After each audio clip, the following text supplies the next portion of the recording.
Bonjour, alors aujourd'hui dans cette vidéo on va voir la gestion des rôles en Symfony 4. Donc on continue la partie donc sécurité en Symfony 4. Donc pour ceux qui n'ont pas encore vu la vidéo précédente, TP8, donc je vous conseille vivement de la voir avant d'entamer cette vidéo là. Donc comme d'habitude en bas de cette vidéo dans la description, vous aurez l'énoncé de l'atelier et le code source sur mon compte GitHub. Je vous donne bien sûr le lien en bas de cette vidéo. Alors, dans ce TP, qu'est-ce qu'on va faire? On va créer des rôles et on va gérer l'accès à certaines fonctionnalités de notre site suivant les rôles de l'utilisateur. Donc, ici, on se propose de créer 3 rôles dans cet atelier.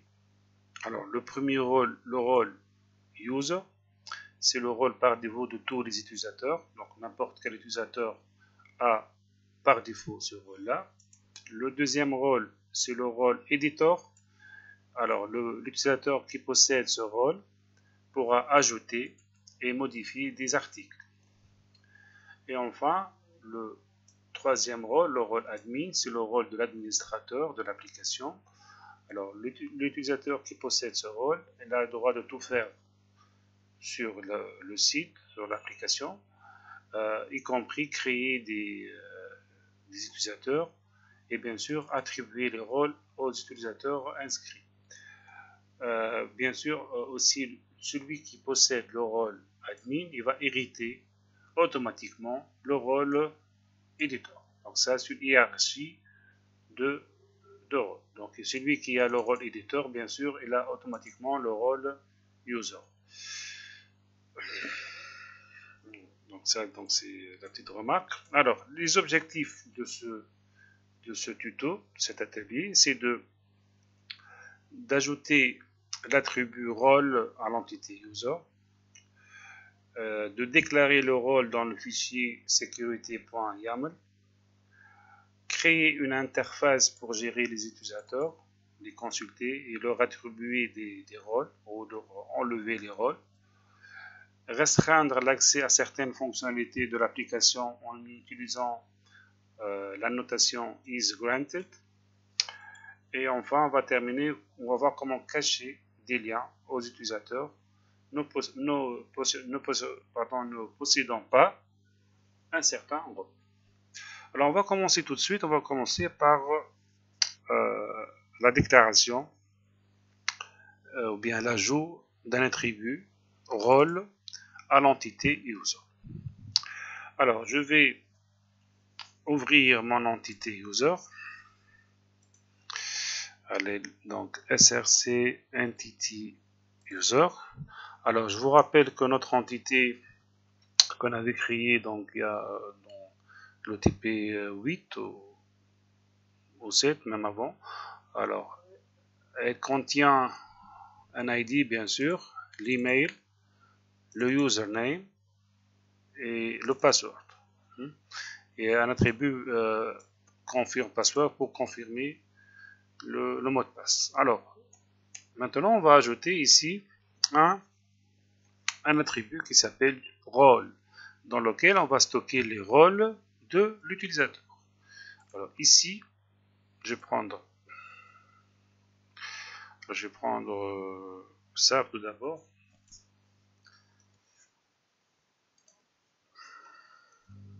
Alors ici, je déclare donc private role, qui est un tableau.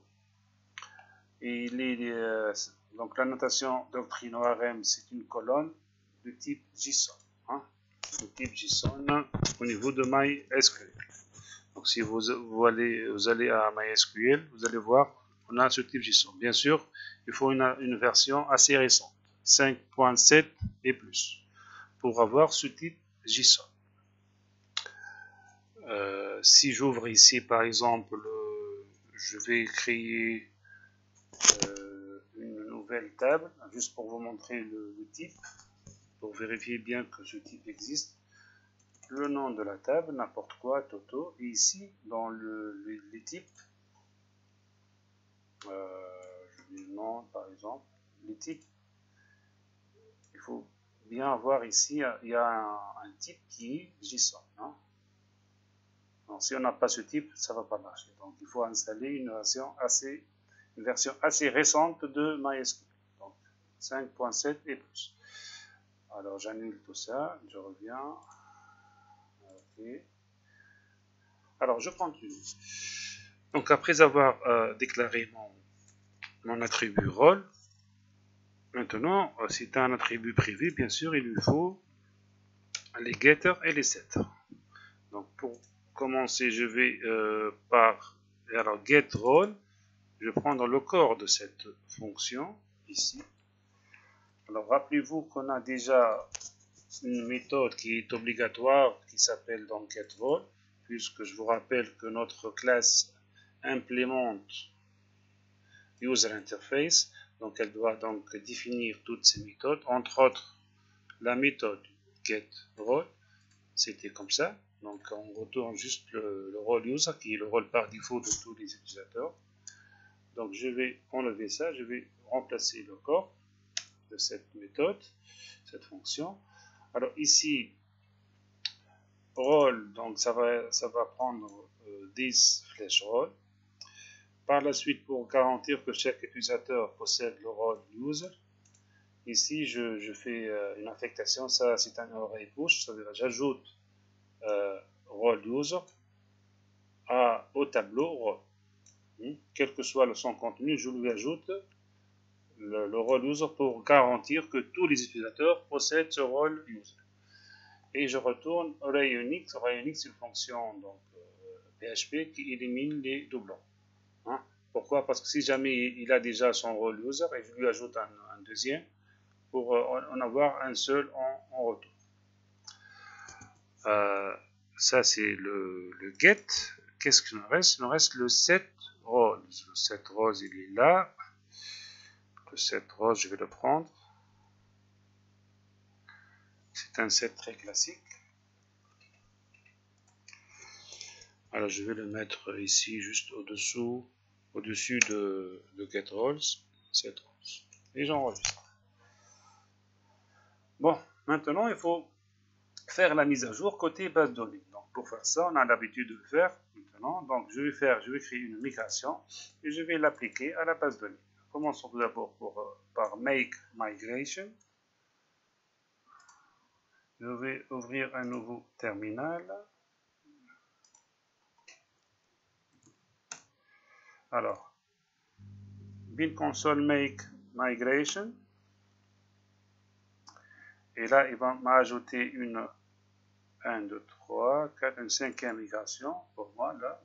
Et dans cette migration, qu'est-ce qu'il a fait? Donc le app, dans le app, la fonction app, on a alter table user, add role. Donc on a ajouté la colonne role à la table user de type JSON. Alors, par la suite, on va demander à Doctrine de nous exécuter donc la migration au niveau de la base de données pour ajouter la colonne. Je prends donc la commande.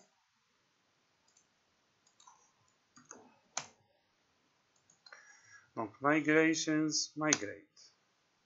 Yes. Et voilà, donc il a ajouté la colonne.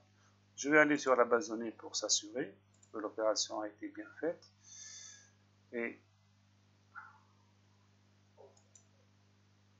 vous voyez ici, donc rôle, il a été ajouté. Je peux aller dans structure et voir que rôle a été ajouté. Donc le type qu'il a choisi ici, doctrine, c'est long text. Hein. Pour nous, c'est JSON. Bon, je continue.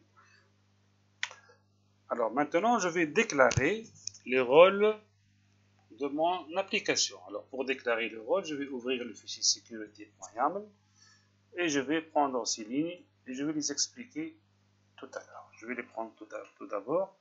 Je vais ici dans le fichier donc security.yaml se trouve dans config packages security.yaml. Il est là. Donc rappelez-vous, dans le TP précédent, le TP8, on a travaillé sur ce fichier pour faire le login, crypter le mot de passe, etc. Alors tout d'abord, je vais décommenter cette ligne et je vais l'expliquer. Alors je colle. En fait, access control, je l'ai pris 2 fois, je vais le supprimer. Je vais laisser seulement rôle et hiérarchie. Alors je commence par access control. Qu'est-ce que ça veut dire cela? Alors je lui dis path chapeau admin. Alors n'importe quoi avant. Lorsque le path, l'URL contient le mot admin, il faut que l'utilisateur ait le rôle admin. Donc si l'utilisateur n'a pas le rôle admin, il ne peut pas accéder à des URL, des paths qui contiennent le mot, quelque part, le mot admin. D'accord? Donc ça, la première chose. La deuxième chose que j'ai faite ici, rôle hiérarchie. Rôle hiérarchie, ça veut dire, je déclare le rôle, je crée une certaine hiérarchie entre ces rôles. Alors, comment je lis ça? Rôle editor, rôle user. On a dit que tout le monde a le rôle user, ça c'est un rôle par défaut. Alors, lorsque j'ai le rôle éditeur, automatiquement j'aurai le rôle user. Donc j'hérite automatiquement, il y a une notion d'héritage, j'hérite automatiquement le rôle user. Ici j'ai le rôle admin, automatiquement j'aurai le rôle éditeur. Donc si j'ai le rôle éditeur, donc par conséquent j'aurai le rôle aussi, le rôle user. Donc ça c'est le rôle au sommet de la hiérarchie qui contient le rôle éditeur, qui lui-même donc contient le rôle user. Donc il suffit d'avoir le rôle admin pour avoir en même temps automatiquement le rôle éditeur. Et ce rôle éditeur, bien sûr, si je l'ai, j'aurai automatiquement aussi le rôle user. Et comme ça, je peux déclarer, bien sûr, une hiérarchie de plusieurs rôles. D'accord? Alors, j'enregistre et je continue. Je continue. Bon, alors, ici, pour manipuler les rôles, j'aurai besoin d'un administrateur. Or, dans ma base de données, ici, dans Use, donc mes utilisateurs n'ont aucun rôle. C'est un champ qui est vide puisque je viens de l'ajouter. Alors, je vais choisir un utilisateur. Par exemple, je vais choisir Nadem Je vais l'éditer. Et pour la première fois, je ne peux pas faire autrement. Je dois éditer, ajouter manuellement un rôle. Donc je mets les crochets, c'est une notion JSON, c'est un tableau. Et le rôle, ça sera donc rôle admin. D'accord? Donc rôle admin, je vais le mettre pour un utilisateur. J'ai choisi nadamb@tero.com. Je vais enregistrer, exécuter en bas. Et voilà, donc j'ai le rôle admin. Donc par la suite, je vais me connecter en tant que nav, ici, pour pouvoir attribuer des rôles aux autres utilisateurs. Ça y est, on a fait la 4, on est à la question 5. Alors maintenant, on va créer un contrôleur qui s'appelle admin controller, et dans lequel on va créer des fonctions pour afficher des interfaces qui manipulent les utilisateurs. Alors, commençons par la création de notre contrôleur. Donc la fonction, la commande c'est make control.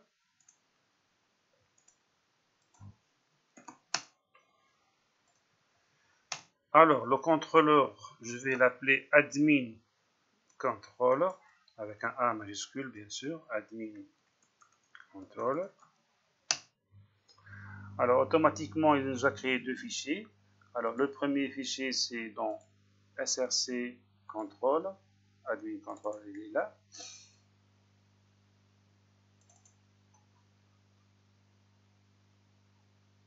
Je sais pas pourquoi il est vide. Non, il n'est pas vide. Bon, c'est bon. Alors, ici, c'est une classe qui contient une seule fonction index avec la route admin et qui va appeler la vue admin index HTML. Donc la vue, elle a été aussi créée. Donc il a créé un dossier qui s'appelle admin et dans lequel il a créé un fichier qui s'appelle index.html et qui contient des choses par lui, hein, juste pour le tester. Alors maintenant, ce que je vais faire, je vais me connecter avec un user qui n'a pas le rôle admin et je vais essayer d'aller sur une URL qui contient le mot admin. Rappelez-vous, dans le fichier sécurité.yaml, on va interdire l'accès aux paths qui contiennent admin aux utilisateurs qui n'ont pas le rôle admin. Alors, moi j'ai 3 utilisateurs. Je vais prendre par exemple celui-là, l'utilisateur Malak, qui n'a pas de rôle, donc il va avoir un rôle par défaut, qui est le rôle user. Et je vais essayer d'accéder à la route qui contient à cette route-là, avec le mot admin. Normalement, il ne va pas nous laisser passer. Alors, je reviens ici sur mon application. Alors, je ne suis pas connecté là, Anonymous. Alors, je vais me connecter avec le formulaire login que j'ai créé au TP précédent, TP8, en tant que Malak. Le mot de passe il est enregistré par le browser. C'est bon, là je suis connecté en tant que Malak. Si je clique sur Malak ici, j'aurai ce qu'on appelle le profile. Et vous voyez ici dans le rôle, j'ai le rôle user. C'est le rôle par défaut. Pourquoi j'ai rôle user ici alors que ici dans Malak j'ai rien du tout? C'est grâce à quoi? C'est grâce à la fonction. C'est grâce à la fonction set role, pardon, get role, hein, qui qui affecte automatiquement le rôle user pour n'importe quel utilisateur. D'accord? Bon, alors je reviens. Je suis là connecté en tant que Malek. J'ai ici le rôle user. Donc avec ce rôle user, normalement, je ne vais pas pouvoir accéder à admin. Donc si je mets ici admin, là automatiquement, donc il va me dire access denied. Donc il refuse l'accès puisque j'ai pas le rôle admin. D'accord? Ça on l'a testé. Alors maintenant, si je veux me connecter avec un rôle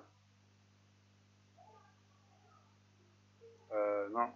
Alors je vais créer maintenant une interface pour gérer les utilisateurs. Mais avant cela, je veux faire quelque chose. Je vais revenir là, je veux me déconnecter et je vais maintenant me connecter en tant que Nadem. Et rappelez-vous ici, Nadem, il a le rôle admin, donc il va pouvoir accéder à admin. Admin as such does not exist. Ah, bien sûr, ici, il n'a pas encore créé. Donc, ici, si je...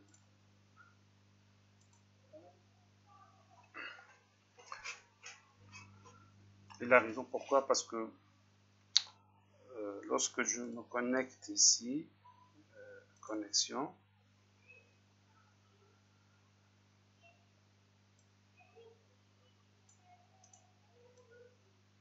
alors pour la connexion,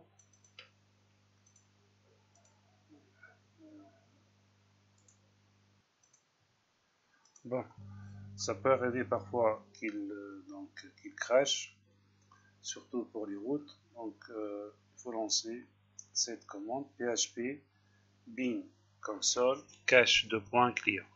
Donc, si on lance cette commande, donc ça va nettoyer un peu le cache, et comme ça, s'il y a un problème de route, il va le faire. Donc, vous lancez cette commande là. Donc, ça va nous résoudre ce genre de problème avec le root not found.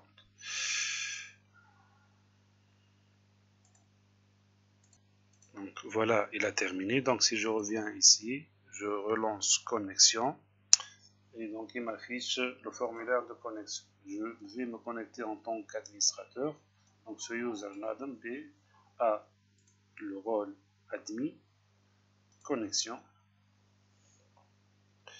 Ici, je suis connecté en tant que NAD. Donc lorsque je clique dessus, Symfony, donc profile, ici vous voyez que les rôles de NAD, c'est le rôle admin, et le rôle user, ça c'est le rôle donc par défaut, et inherited roles, le rôle hérité, c'est le rôle editor. Pourquoi? Rappelez-vous, dans le fichier security.yaml, le fichier security.yaml est là. Qu'est-ce qu'on a fait? On a déclaré une hiérarchie. On a dit lorsque un utilisateur possède le rôle admin, il va automatiquement hériter le rôle editor. C'est pour ça que j'ai ici inherited role editor. Donc je suis connecté en tant qu'administrateur. Alors maintenant je vais essayer la route /admin. Et voilà, c'est bon, il nous a laissé passer parce que j'ai le rôle, donc le rôle ici, le rôle admin. Ok? Et ça c'est le fichier, donc admin, ça c'est le fichier, voilà, le fichier admin index html, ce fichier là, voilà, index admin, donc il nous affiche ce fichier qui est créé par défaut par la commande make .control. Très bien, alors je vais continuer, je vais maintenant créer donc une interface pour gérer mes utilisateurs et leur attribuer les rôles. Donc je vais ajouter la route admin à la classe admin control avec le nom admin-8-bas. Cette route là, je vais l'ajouter à ma classe admin control. Donc je vais la prendre. Donc je vais aller à admin control. Ici, on a l'habitude de créer des rôles, des routes pour les fonctions. Alors ici, si je crée une route pour toute la classe, ça veut dire que la route admin, et par la suite, j'ai d'autres choses. Donc il y aura une concaténation des autres routes.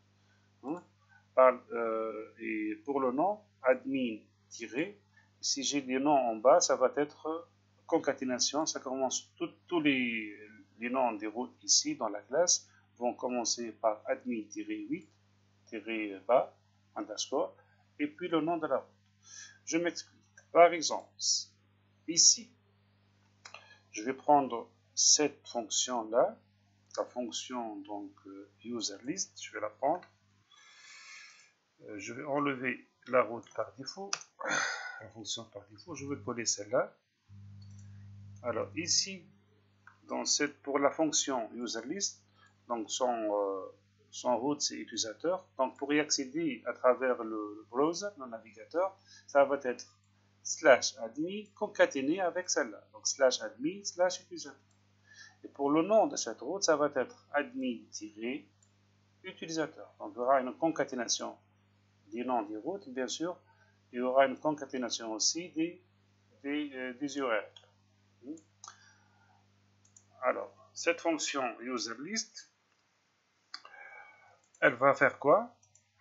Elle va afficher une interface qui s'appelle user-html et dans laquelle on aura un tableau de tous les utilisateurs de notre système. Alors, ça, user repository, c'est quoi ça? Ça, c'est une injection de dépendance. Lorsque je déclare à Symfony une variable user de type user repository. Bien sûr, il faut l'importer. CTRL-ALT-I. Il va m'ajouter ce use là. Donc mon extension PHP 9 Resolver m'a ajouté cette use. Alors automatiquement Symfony va injecter un objet de type user repository. Alors user repository, il est créé automatiquement. Cette classe, elle a été créée lorsque j'ai créé l'entité user. Elle se trouve dans src repository, elle est là. Et dans user repository, j'ai des méthodes offertes aux développeurs. Parmi ces méthodes, il y a la méthode findAll qui va nous ramener tous les utilisateurs, tous les objets use. D'accord? Alors je reviens. Donc maintenant, j'appelle donc l'interface user HTML8 que je vais créer tout à l'heure. Je lui passe comme modèle un modèle qui s'appelle users, dans lequel je vais mettre quoi? Je vais appeler user. C'est quoi user? Ça, c'est l'objet que Symfony nous a fourni grâce à une injection de dépendance. Le même concept dans Spring, ceux qui connaissent Spring ou bien Spring Boot. Et j'appelle la méthode findAll qui nous ramène tous les utilisateurs, tous les users de la base de données.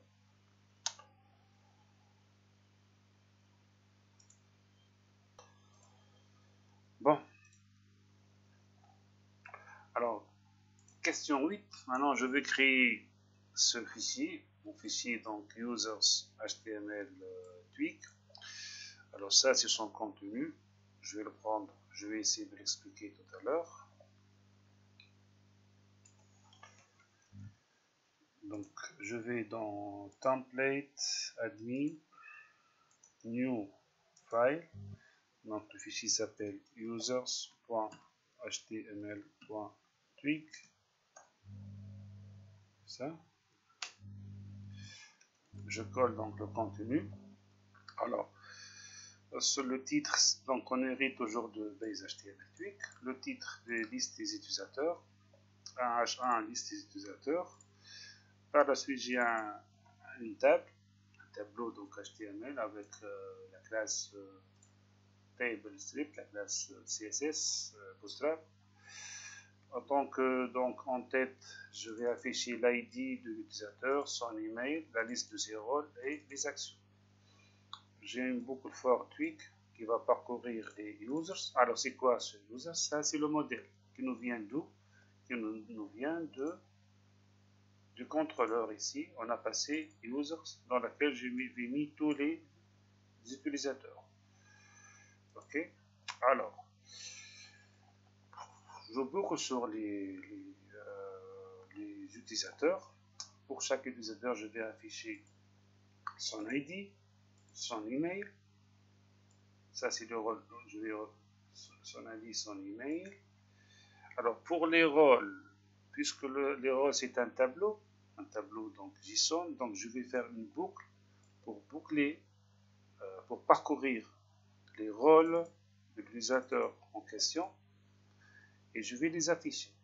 Alors, pour les afficher, je peux les afficher tels qu'ils sont. Ça va être rôle user, rôle editor, rôle-admin. Si je veux faire les choses un peu mieux, c'est-à-dire plus élégant, je vais tester. Si le rôle est, ça c'est if de tweet, si le rôle est rôle user, je vais afficher utilisateur.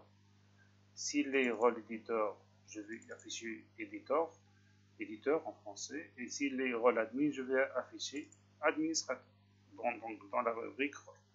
Enfin, la dernière colonne, c'est les actions. Alors, pour les actions, je vais faire un href.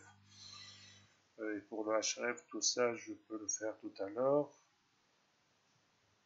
Je ne vais pas cliquer dessus, mais pour modifier un utilisateur, je vais appeler cette route que je vais la créer tout à l'heure. Alors, je vais enregistrer. Save all. Est-ce que je peux tester? Oui, normalement, je peux tester. Alors, je vais prendre cette route-là, cette URL. Admin/utilisateur. Alors, je vais me connecter avec un utilisateur qui possède le rôle admin. J'en ai un seul, Inad, et je vais essayer d'afficher cette liste. Je suis connecté déjà en tant que NAD. Je vous rappelle que NAD ici a le rôle admin, donc c'est bon. Et ici, je vais mettre admin utilisateur. Alors, c'est quoi cette route-là? Cette route, donc admin utilisateur, ça vient d'où? Ça vient d'ici. Lorsque je vais aller sur le admin controller, donc slash admin, concaténé avec slash utilisateur. Donc, il va exécuter user list, il va récupérer les users et il va passer la main à la vue users HTML tweak. Je teste. Donc, utilisateur, entrée. Et voilà, il m'affiche donc un tableau qui contient les utilisateurs de mon application. Alors, avec Malek, elle a seulement utilisateur. Yassine, seulement le rôle utilisateur. Je vous rappelle ici, je suis sur la base de données. Ici, en fait, ils n'ont rien du tout, mais la méthode en getRole, elle affecte automatiquement le rôle par défaut, rôle-user. Et le user nadmb, ateo.com, ce user-là, il a quoi? Il a les rôles, donc administrateur, et le rôle par défaut, utilisateur. D'accord? Très bien, très bien, très bien.